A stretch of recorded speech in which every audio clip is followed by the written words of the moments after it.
জয় রাম, জয় গোবিন্দ।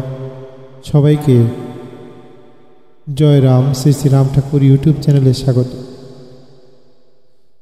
দয়াল গুরুর চরণে রইল শতকোটি প্রণাম। প্রণাম রইল প্রিয় ভক্তবৃন্দের প্রতি। বেদবাণী তৃতীয় খণ্ড, শ্রী শ্রী রাম ঠাকুর পত্রাংশ 1।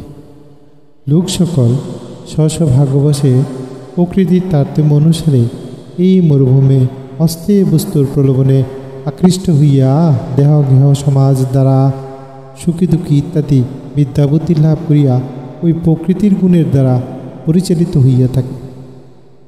একই কর্মভোগ বলিয়া জানিবেন। এই ভোগ ওই ভাগ্য অনুসারে হয়।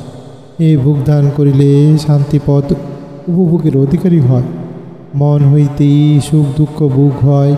এই জন্যই প্রতিসেবার মহত্ব নিয়োগ বিধান করিয়া স্বভাবের দাসত্ব সেবা হইয়া থাকে। মনের দরকার হয় না। সকল প্রাণীরই সত্যরূপ আত্মা একই হয়, ভিন্ন কেহই নয়। দেহই অবয়বই পৃথক পৃথক দেখা যায়। জয় রাম, জয় গোবিন্দ। দয়াল গুরুচরণে আবারও রইল অসংখ্য প্রণাম। গুরু ভ্রাতা, গুরু ভগ্নী ও প্রিয় দর্শকবৃন্দ, সবার প্রতি রইল অসংখ্য প্রণাম। প্লিজ দয়া করিয়া চ্যানেলটি লাইক, শেয়ার ও সাবস্ক্রাইব করবার বিশেষ অনুরোধ রইল আপনাদের প্রতি। ধন্যবাদ সবাইকে।